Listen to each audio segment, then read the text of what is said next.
Episode 4, Chapter 3. Chapter 3. The climb down from the tower had not been nearly as difficult as Link had initially thought it would be.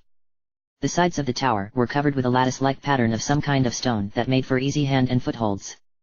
In addition to that, positioned in a spiraling ring around the tower were a series of platforms, clearly meant to assist with climbing up or down the tower.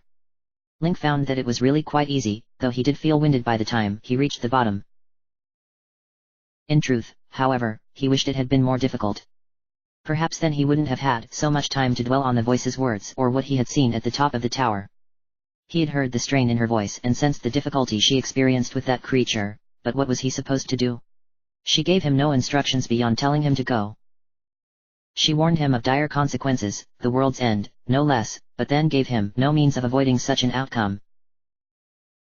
So what was Link supposed to do? Perhaps, if he had had his memories, then some of it would have made more sense. For now, however, he was as lost now as he was before she had spoken to him again. He had tried to pierce the darkness of his own mind, but it was like trying to remember a dream long forgotten. He could almost sense his past, just out of reach. It was maddening. When he finally reached the bottom some time later, he intended to tell the man of the mystery woman and the creature he had seen. Perhaps the man had heard her as well. Surely, he would have at least seen the creature, if nothing else. However, when Link looked to the broken wall where the old man had been sitting, he found it empty, save for the man's walking staff and a small satchel, which had fallen to the ground. Fear stabbed through Link's heart, and he immediately reached back, unsheathing the sword off his back. He held it at the ready, looking around with wary anticipation for the attack that he was certain would come. He did not have to wait long. Something flew by his head, and Link leaped to the side. A moment later, another arrow flew right through where he had been standing, clattering harmlessly across the ground several feet away. Looking around quickly in the direction the arrow had come from, Link saw 3 bokoblins on the top of a nearby hill. 2 of which were wielding crude wooden bows, while one, standing behind them, looked familiar to Link. One of its arms appeared broken, held in place by a rough sling. The blue bokoblin from earlier had apparently returned with friends. Gripping the sword tightly in his hand, Link dove to the side as another pair of arrows flew through the air at him. The bokoblin's aim was poor and he doubted either of those arrows would have even hit him, but all it would take was one lucky shot. He began to sprint towards the hill. It was foolish, he knew, running straight at a pair of archers was surely a suicide mission, but he had no good cover around him, save the tower. And the last thing he wanted was to be pinned down in one location as the archers got their bearing and honed in their shots. Moving in a zigzag line, he managed to avoid 2 more volleys before, blessedly, reaching the hill. It was steep on this side, but Link's momentum helped him scale it. As he crested the hill, though, he found one of the bokoblins had drawn another arrow, this one aimed directly at Link's heart. Link didn't stop. Legs burning from the long climb down the tower and now the mad dash across the courtyard and up the hill, Link leaped forward, moving through the gap between the 2 archers. He felt a sudden sharp pain in his upper right arm but ignored it for the time being. Instead, he spun around, sword sweeping wide. He caught the first archer in the neck and ended up slicing through the bow of the second archer. A sudden cry of pain notified Link that he had sliced that archer's hand as well. Link continued his spin around and felt sudden, though brief, resistance. The blue bokoblin looked at him with shocked red eyes. In its hand, it held a wicked-looking dagger, poised to plunge down into Link's previously exposed back. A heartbeat later, the dagger fell as the bokoblin doubled over, holding its bleeding stomach. Confident that this bokoblin, at least, would not bother him again, Link turned to see the remaining bokoblin archer, Sensbow, scrambling down the hill, yelling something in panicked tones. Not wanting a repeat of this encounter, Link sheathed his sword and picked up the bow dropped by the other bokoblin. He knocked one of the arrows, drew the string back to his cheek, and carefully aimed down the arrow shaft. After quickly judging for the breeze, he made one final adjustment and loosed. The arrow arced through the air and found its home in the bokoblin's unprotected back. It fell face forward and lay prone on the ground, unmoving. Link stared at the bokoblin for several seconds and then dropped the bow, taking a horrified step back. He looked around him at the carnage he had wrought in, what? A few seconds? 3 more dead or dying creatures. Considering the previous 2 that he had killed, that made 5. 5 lives taken with apparent ease. Who was he? It was a question that he was beginning to feel nervous about finding an answer to. He admitted that the bokoblins were grotesque and dangerous, but it did little to soothe the shame he felt in spilling so much blood. What kind of man had he been in his past? His distant past, if the woman's voice was to be believed. A pain in his arm managed to draw his attention away from that disconcerting thought, and he looked down to find that his sleeve had been sliced by the arrow shot at him earlier. It looked as though it had only grazed him, but he was bleeding under the sleeve. After taking quick stock of the bokoblins around him, Link decided that his own clothes would make for a better bandage than the dirty loincloths that the bokoblins wore. He tore the sleeve on his right arm and, after cutting off the bloodied section, used the remaining fabric to bind his arm. It didn't look deep, but it was bleeding well enough to warrant the bandage, he felt. That done, he began to gather up what remaining supplies he could. He turned to the dead blue bokoblin. He was mildly surprised to see the shield it had wielded earlier slung around its back. The dropped dagger, which had a rusted blade, rested on the ground next to its head.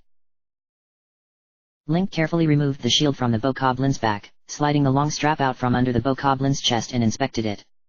It was a simple wooden shield that Link doubted would hold up to much in battle. He could already see several deep gouges in the wood, including at least one placed there by Link himself. On the backside, it had 2 simple leather straps to hold it in battle and one longer one with which to sling it around his back. He slid his right arm into this, testing its weight. It felt too light to him, likely too flimsy to protect against much more than clubs and rusty swords, but hopefully, it would stop an arrow if the need arose. He slung the shield, satisfied to at least have some measure of protection, and turned back to the other dead bokoblin. He picked up the discarded bow from earlier, pursing his lips. It was not in great condition, nor was it made of very good wood, from what he could tell. The bokoblins were not very good craftsmen, it would seem. Still, though, it had shot true, and Link did not want to find himself unprepared in case he was attacked from afar again. He unstrung the bow to prevent any further wear on it. Next, he found a simple leather quiver, which he strapped to his waist, and several additional arrows around the fallen bokoblin. Finally, he picked up the blue bokoblin's dagger and slid it into his belt. Feeling at least somewhat better prepared than before, he made his way down the hill and over to the discarded staff and satchel. He left the staff but picked up the satchel, slinging it over his shoulder. He placed the coiled bowstring into it and, after a moment, pulled out the single remaining apple within. He also found a half-full waterskin in the satchel as well. Ignoring the brief stab of guilt that he felt at eating the old man's apple, he took a bite and looked up towards the Temple of Time. He didn't know if the old man was still alive, or even if the bokoblins would have taken him there if they did kidnap him, but he wasn't sure of any other place to start. That old man was Link's only lifeline in this strange, mysterious world. He had to at least try to find him, especially if it was his helping Link that resulted in his capture in the first place. And if Link was some kind of warrior in his past life, he would much rather put those skills to use protecting life than taking it.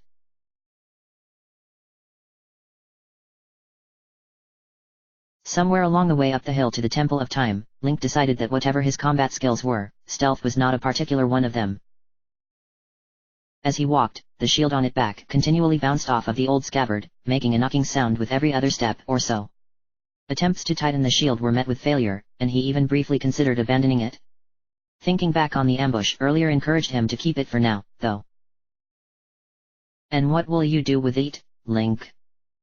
He wondered quietly to himself as he crept around a ruined structure that might have been a place for prayer, based on the altar and ruined statue in its center at one end of the building.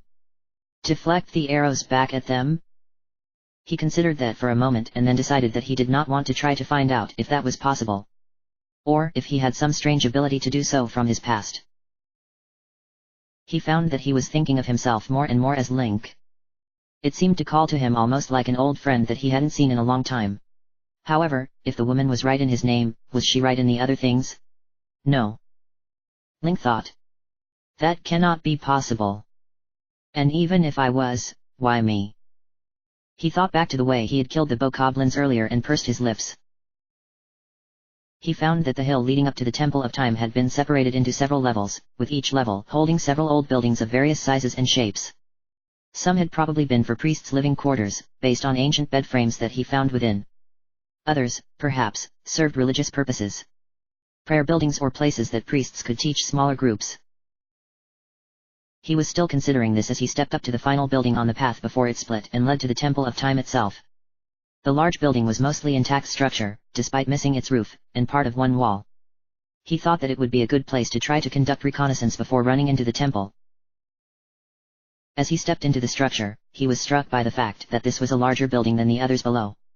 As he gazed around the large, empty building, he turned, looking towards a previously unforeseen corner. He gasped and took a step back, eyes widening. Before Link stood a massive construction. A statue, perhaps, but one almost as tall as the building they stood in. It had 6 long and spindly legs, each ending in a 3-clawed foot, though only 3 appeared to remain whole. The other 3 ended in jagged stumps. It had a cylindrical body, wider at its base and narrower at its top. A single, black circle adorned the center of its body, and within it, he could see a dark sphere, like an ominous black eye.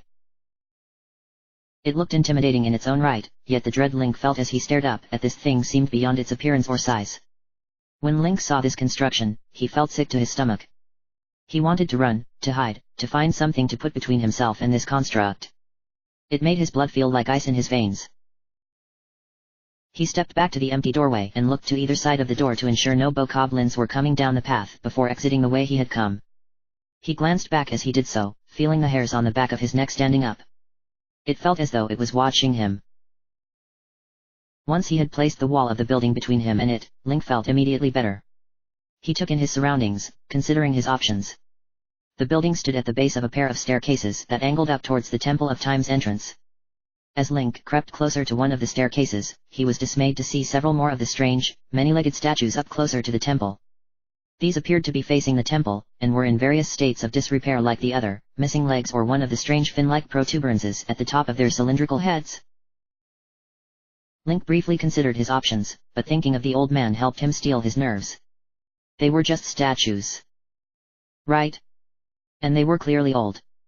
These ones had moss growing on their metallic bodies, and at least one bird had built a nest in the crook between one of their legs and its body. Pushing thoughts of his strange apprehension around them aside, Link began to slowly climb the staircase, mindful of any loose stones that might give him away. The land around the Temple of Time was, blessedly, alive with the sounds of various birds and insects, which likely helped mask his other sounds to some degree. He slowly crept past the trio of broken metal statues and reached the outer wall of the Temple of Time. Its ancient doorway stood open just 10 feet from Link, and now that he was here, he could hear the faint sounds of movement from within the temple. Link placed his unstrung bow against the stone wall and pulled the shield from his back, locking it into place on his right arm. After this, he reached back and took his sword from its sheath in a slow, controlled movement that made little sound. He moved quietly along the wall until he reached the entrance. After taking a deep breath, he slowly peeked his head around the doorway to peer inside. Inside the temple was a long central aisle surrounded on both sides by old, stone pews. Most were broken. At the end of the aisle was a large winged statue that looked feminine and wore what seemed to be a large, flowing dress. Around its base were several, smaller statues with similar features. Link saw that he had been mistaken in his earlier assumption that the Temple of Time hadn't seen the level of destruction visited upon other buildings. Though the western side of the structure had seemed almost whole from afar, the eastern side had almost completely collapsed, save for a few key sections of the wall. Link was no builder, but he thought that, without those sections of wall, the roof, if not the entire building, would have likely caved in on itself years ago. Light streamed in from the shattered wall, revealing a small, crackling campfire on the temple's stone floor. A dead boar had been cut open next to the fire, and a roasting spit had been erected over the flames, where several choice hunks of meat had been hung to cook. As tasty as that might have seemed to Link, who had only had a couple of apples since waking, his appetite was driven from him when he saw the bokoblin sitting next to the fire. It tore into a piece of the cooked meat with greedy abandon. Its back was turned to Link, and he saw its weapons, a club and wooden shield with white bones strapped to its face, lying on the ground a few feet away from him. Link stepped carefully into the temple. Once he passed the doorway, he noted 2 side rooms to either side of the entrance, both of which were empty of bokoblins, though it looked as though they had been used for storage in the past. Only the single bokoblin appeared to be keeping watch of the temple at the moment. Perhaps the others were out hunting or patrolling. Or perhaps Link had already dispatched them. That was good, Link supposed, though the thought gave him little joy. Link moved at a crouch, trying to keep himself hidden behind the broken pews. A large amount of broken stone and rubble around him made stealth difficult, however, and he accidentally nudged a stone chip with his foot. He froze, just behind the pew, as he heard the bokoblin react. It made a curious noise, and Link could hear it shuffle, as though looking around. He held his breath, the knuckles gripping his sword turning white with anticipation. He was fairly confident in his ability to take out this lone enemy, but if it called others in the area... Link heard the bokoblin settle back down, and then it made what sounded like a laugh as it bit into another piece of meat. Link peeked over the pew. Perhaps it was enjoying the chance to eat the meal to itself without having to share. Just as Link was considering whether or not he should even attack the bokoblin, it wasn't currently threatening him. After all, the tip of Link's sword scratched against the stone pew next to him. The bokoblin reacted immediately, leaping up and spinning around. It opened his mouth to yell something in its strange language, and Link lunged forward with his sword. He ran the bokoblin through, piercing where he assumed its heart was. For a brief moment, it looked at Link with shocked, scared eyes, and then Link saw the life leach out of them. Pursing his lips, Link grabbed the bokoblin's arm and lowered its body to the ground silently. Hurriedly, he walked over to the broken wall and looked outside, searching for any other bokoblins nearby. Beyond another couple of those multi-legged broken statues outside, Link saw no other threats. Unfortunately, he also saw no indication of the old man, alive or otherwise. Sighing and allowing himself to relax some, Link turned back to look at the temple. On one of the pews, Link saw what looked like some old, filthy rags. He used these to wipe the purple bokoblin blood off of his blade. It wasn't as clean as he would like, and he was aware that he hadn't cleaned it earlier, which likely meant the inside of his sheath was filthy now, but he felt somewhat better by the simple act of cleaning his blade. He sheathed it, placed the shield on his back, and then exhaled, sitting down on one of the broken pews. His eyes fell on the dead bokoblin, killed while simply enjoying its meal. No threat to Link. Not really, if his earlier victories were any indication. Would such things be easier if he had his memories? If so, was that a good thing? You appear to be deep in thought, said a voice behind him. Link leaped to his feet, spinning around in surprise to find the old man standing at the entrance of the temple. He looked no worse for wear than before and, in fact, had apparently retrieved his staff at some point. Had he merely wandered off, then? Had Link come all this way for nothing? I thought you had been, Link began, but the old man's chuckles silenced him. You always were quick to rush off when you thought someone needed protection, the old man said. What? The old man tapped his staff on the ground, the sound seemingly louder and more resonant than it should have been, silencing Link. Meet me in the steeple. I wish to show you something, and there is something else that I wish to give you as well. I don't understand. Who? Again, Link fell silent as the old man turned from him and disappeared. One moment, he had been standing there, and the next, he was simply gone without any trace. A chill ran down Link's spine, and he looked around quickly, trying to determine if he had somehow merely missed the old man's departure. He ran to the door, looking outside but found nothing. Finally, knowing deep in his heart that he would eventually oblige the old man's command out of pure curiosity, if nothing else, he found a section of broken wall that appeared scalable and began to climb. The old man had suggested that he knew Link. He intended to find out what the old man meant. He found the rough, pock-marked, and partially broken surface of the wall simple enough to climb. At one point, he was forced to use the knife he collected from the dead bokoblin earlier to pull out some old and loose mortar, but the climb was otherwise uneventful. Once he reached the roof, he pulled himself up onto the red slate tiles. Several had broken over the years, and entire sections of the roof had collapsed. Link carefully made his way up to the roof's peak, satisfied that the worst of the damage had clearly been done to the eastern slope of the roof. Once there, he fixed his eyes on the steeple. The steeple had been heavily damaged by time. Facing Link, there was a large hole in the steeple where a window had likely once been. He found that he was able to see through the steeple, as another former window and the surrounding stone had long since crumbled away. Link made his way across the roof, but it was only once he got closer to the steeple that he saw the old man, his back turned to Link, staring out at the land of Hyrule visible through the broken steeple wall. The man's hands were clasped behind his back and he looked strangely different now. Taller, stronger. His walking staff was nowhere to be seen. The old man did not turn towards him until Link had cautiously climbed into the open steeple. The man turned back to Link and smiled in a strangely somber manner. Well done, Link, he said. Though you may lack memory of your past, your skills and nature clearly remain. Link remained silent, eyes locked onto those of the old man. The man chuckled softly. I suppose it is time that I was honest with you. The old man turned back, fixing his eyes on the distant castle. My name, he said before exhaling heavily, is Roambospheramus Hyrule. I was, the last king of Hyrule. He paused and then continued in a softer tone. A kingdom which no longer exists. The old man was suddenly bathed in a strange ethereal green light, nearly blinding Link. When the light faded, the old man had changed. He no longer wore the old cloak, nor was his beard as bushy and unkempt. Instead, he wore a blue waistcoat with gold trim over a white doublet, white trousers, and a pair of black leather boots that floated a few inches above the ground. He wore a large belt buckle with the Hyrulean royal crest on its face, the same as his sword. His beard and hair were trimmed and combed, neat in appearance. He wore a golden crown upon his head. Though the bright light from earlier had faded, the old man, the king, still faintly glowed in the same light. King Roam turned to face Link, who looked at him with a shocked expression. The great calamity was merciless. It devastated everything in its path, a century ago. King Roam's expression was distant, not truly seeing Link. It was then that my life was taken from me. I don't, Link began. He cleared his throat and licked his lips. I don't understand. What is the calamity? Are you the guide?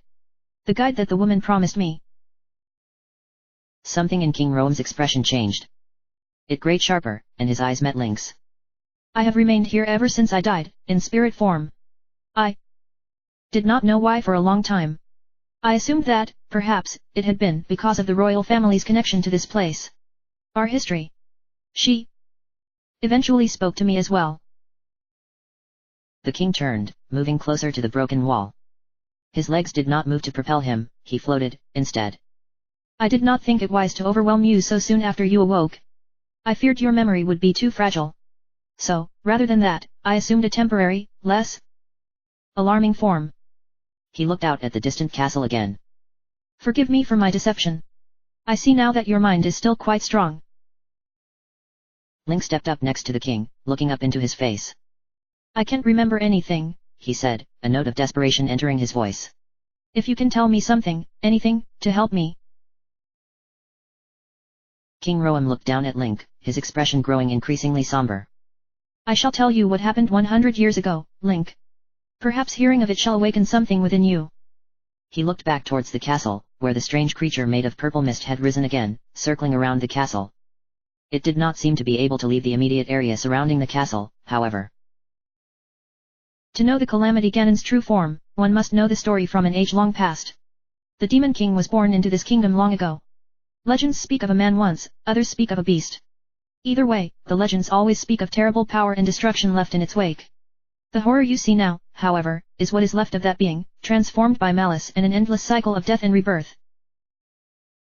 Many in the kingdom had long since forgotten any truth to the stories of Ganon. They were legends. Fairy tales. However, when I was a younger man, I was visited by a fortune-teller, who told me a prophecy. He told me that the signs of Ganon's resurrection were clear and that the power to oppose him lied dormant under the ground. The king turned to Link. I did not believe him at first, he said. But he told me other things that convinced me of his legitimacy.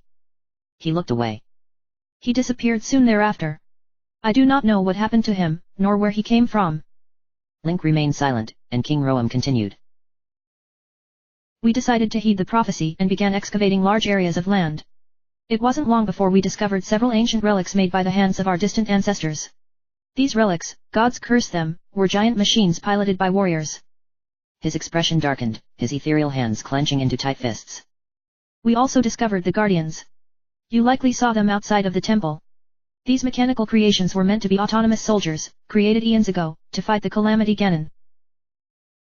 Our legends spoke of these, and the learned among us knew that there was some truth to those old legends. Those legends also spoke of a princess with a sacred power and her appointed knight, chosen by the sword of evil's bane, the sword that would seal the darkness. They, alone, had the power to battle and seal Ganon away. 100 years ago, there was a princess set to inherit that sacred power, and a skilled knight at her side, King Roam said, looking to Link. Link felt a shiver run down his spine. It was clear that we were to follow our ancestors' path. So we selected 4 skilled individuals from across Hyrule, tasked with the duty of piloting the divine beasts. Mipha, the Zora, Daruk, the Goron, Urbosa, the Gerudo, Rivali, the Rito. With the princess as their commander, we dubbed these pilots champions, a name that would solidify their unique bond. King Roam looked back out at the castle. The distant creature had drawn back down into the depths of the castle, perhaps locked away by the mysterious woman. The king continued, sounding wistful. The princess, her appointed knight, and the rest of the champions were on the brink of sealing away Ganon. They were so very close. But nay. Ganon was cunning, and he responded with a plan beyond our imagining. He appeared from deep beneath Hyrule Castle and seized control of the divine beasts and the guardians that our people had spent so much time preparing for the purpose of battling him. He turned them against us. The king's expression grew bitter. Angry. His hands clenched into tight fists. The champions lost their lives. Those residing in the castle and the city around it did as well. The appointed knight was gravely wounded in defense of the princess. This triggered something inside of Link. More of a feeling than an actual memory. Fear. Pain. Desperation. Anger. Resignation. He took a step back from the king, shaking his head. No. And thus, the kingdom of Hyrule was destroyed. Devastated absolutely by the calamity Ganon. The king said, and then paused. He looked back at Link and seemed to silently acknowledge what Link was feeling. However, he said, the princess survived. Relief. Incredible relief. It was like a sudden weight lifted off of Link's chest. He didn't know why, but it was imperative to him to know that this princess had survived. And she faced Ganon alone. Silence fell between them for a long time. Link found that he didn't know what to say. What to ask. Deep down, he felt as though he knew this. Yet he had nothing. No memories, no knowledge, nothing beyond a rush of emotions that had faded as quickly as it had risen up in him. The king turned back to Link, and for a moment, Link thought that he heard the faint sound of a bell tinkling as he did so. That princess was my daughter. My Zelda. He said, his eyes settling onto Link's. And the courageous knight who protected her right up until the very end. Well, I am sure that you have already determined the truth. That knight was you, Link. Link exhaled slowly, deliberately, and tried to consider how he felt about receiving this news. If true, then it would likely explain his skills and abilities. That was comforting, in a way, to know that there was an explanation, and that it wasn't one that involved his being just a killer. He had been a protector, too. A knight. But he had also been something more than that, and that gave him pause. He had not just been a knight, but he had been a being of legend. A wielder of a powerful sword, tasked with defeating the creature that currently inhabited the castle in the far distance. How does one respond to that burden? How does one carry it? You fought valiantly, but your fate took an unfortunate turn, the king continued, uninhibited by Link's thoughts. You were taken to the Shrine of Resurrection deep in the bedrock of the Great Plateau. And here you stand now, revitalized, 100 years later. The woman you spoke of, the words of guidance you have been hearing since you woke, are from Princess Zelda herself. Even now, as she works to restrain Ganon from within Hyrule Castle, she seeks to speak with you, to call for your help. However, I fear that my daughter's power will soon be exhausted. The king's expression was grave, and Link felt the sense of dread in the pit of his stomach growing. The beast Ganon appears to press and fight her control more than ever now, and it has been many years since I last heard her voice. Once her power is gone, Ganon will freely regenerate himself and nothing will stop him from killing Zelda and consuming our land. The king fell silent for a time, bowing his head and closing his eyes. Link saw incredible pain in his expression. Ultimately, I was unable to save my own kingdom. In fact, my mistakes may have even contributed to its downfall. I have no right to ask this of you, not after all that you have sacrificed already, but I am powerless here. You must save her, Link. Save my daughter. And do whatever you must to annihilate Ganon. Link felt dizzy. His world seemed to spin around him. The breath had been knocked from his lungs. He had just woken up. He didn't know who he was, where he was, or how he had gotten there. And now? This task. This burden. Did the king know how absurd this sounded? Did he know how wrong this was? But no. Link wasn't even sure the king was paying attention to him now. His eyes had grown distant and his tone more commanding than before. He was no longer an old man or even a father pleading with Link, he was a king giving an order he expected to be followed. It seemed familiar to Link somehow. Somehow, Ganon has maintained control over all 4 divine beasts, as well as the guardians that still swarm over the castle. Even sealed in the castle, he maintains enough power and control to devastate our land given enough time. I suppose it would be foolish to think that you can attack and defeat Ganon in your current state. Preparations must be made. He pointed out the broken window and Link stepped up beside him in order to see what he pointed at. A pair of mountains, or, perhaps, a single mountain that had long since been broken into 2 halves, lay to the east, where his finger indicated. To the east, there is a village in the wilderness. The northbound road beyond the dueling peaks will lead you to Kakariko village. There, you will find the elder, Impa. She has waited for 100 years for your return, and I believe she will be able to tell you more of the path that lies before you. King Roam looked down at Link now, fixing him with a kindly stare. The royal tone appeared to have faded again, and he looked more like the old man sitting by the fire. I know that this is a great deal for you to take in, Link, and there is little I can say or do to make it any less so. Link glanced up at the king and then back out at Hyrule. At the green plains, the distant volcano, the broken mountain, and finally, the castle. The beast seemed quelled for the moment, but he knew it could reappear soon. Would the next time it appeared finally be when it broke free? If the princess had kept it locked away all this time, she could hold out for a time longer. Right? How much time was left? Link felt like a drowning man surrounded by an ocean with no land in sight. Every word the king said was like another wave crashing down on his head, threatening to push him beneath the black waves. But he knew that he wouldn't turn this old king or his daughter away. He knew, somehow, that he could never have turned away such a task, past or present. Perhaps it was because of duty, or because it was the right thing to do, or even because a hidden part of Link simply wanted to save the princess in that moment. He did not know quite why he would accept it. But he would. How? How will I defeat Ganon? It was a foolish question. If the king had that answer now, he would have already said so. Perhaps even found another to enact the plan. Still, though, he had to ask. I do not know, King Roam said, smiling in that sad way he had before. But I am confident that Impa will have some thoughts on the matter. She was always among the craftiest of Sheikah. And if Zelda has begun to speak to you, then perhaps she has also discovered a weakness in the Calamity Ganon. Then, how do I get down from the plateau? Link said, the sinking feeling in his heart unabated by the king's reply. Seemingly relieved, the king actually laughed and placed an ethereal hand on Link's shoulder. His touch seemed cold and not fully there. Had he felt like that when Link pulled him away from the bokoblins? My boy, now that is something I can assist with. He turned and floated around Link, going to a small bundle in one corner of the steeple. I have gathered you some supplies for your journey, he said as he took up position by the bundle of cloth. Link stepped over to the bundle and knelt, reaching out and pulling the first article off of it. It was a thick wool cloak, the same one, it seemed, that the king had been wearing earlier. Link did not understand how a spirit such as King Roam could have held a physical object such as this, but he chose not to question it for the time being. In addition to the cloak, he found a pair of gloves, a length of rope, and a pouch containing several multicolored gems cut into the shape of hexagons. Most of the gems were blue or green, but he saw a few red gems, as well as one purple one. He looked up at the old man questioningly. Rupees. Still the accepted form of currency in Hyrule, I believe, unless things have changed so dramatically in the last 100 years. The old man said, smiling. It is not a lot, but it is all I have been able to find on the plateau. I am sure the bokoblins have done their fair share of looting as they took up residence. It should, however, be enough to buy some basic supplies off of merchants or some of the inns that I believe still exist along the roads. Link nodded and then looked at the final item, which had been at the bottom of the bundle. At first, it appears to just be a brown cloth, but further inspection revealed a wooden frame around the cloth. The frame had been folded, thanks to a few simple metal joints along the wood. He unfolded the frame, locking the joints, and was surprised to find that it was larger than he initially thought. With the frame unfolded, the brown cloth stretched out to reveal a simple, but stylized image of a bird woven into the fabric.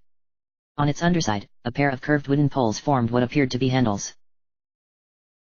That, the king said, sounding proud, is my paraglider. It is a special piece of equipment, one that has served me well for many years. It is no longer of any use to me in my current state, but I believe that you may benefit greatly from it, especially considering the recent resurgence of those towers throughout the land.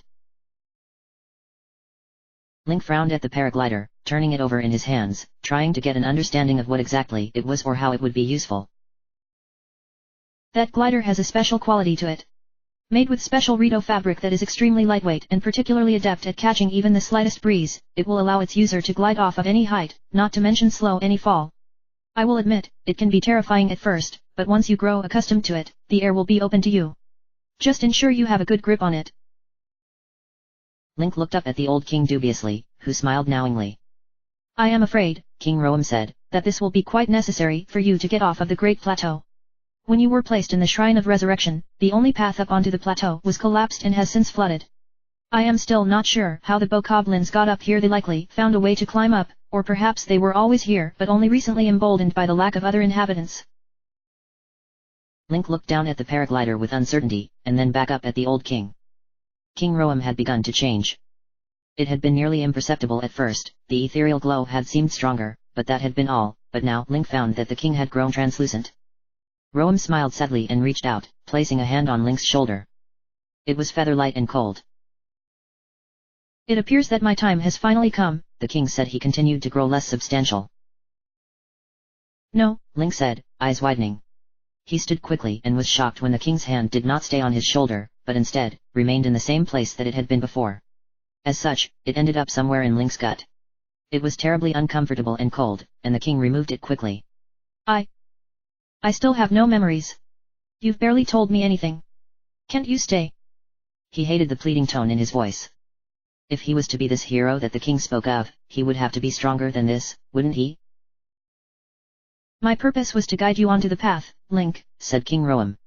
His feet had faded completely from existence, and his legs were beginning to do so as well. But I trust you will have the strength to go on. Seek out Impa, as I said. She will provide you with the information you seek. The king looked down at himself and seemed at a loss for words. Finally, he looked up at Link, smiling. Take care of my daughter, Link. Farewell.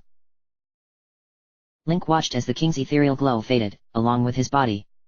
Soon, Link was left alone in the Temple of Time's steeple, gazing mutely at the place where the last king of Hyrule had been only moments before. He took a step towards the hole in the wall that looked out towards Hyrule Castle. In the distance, the beast had risen again. Link watched as it writhed and twisted before being pulled back down towards the castle. Link watched and he felt no courage. End of chapter.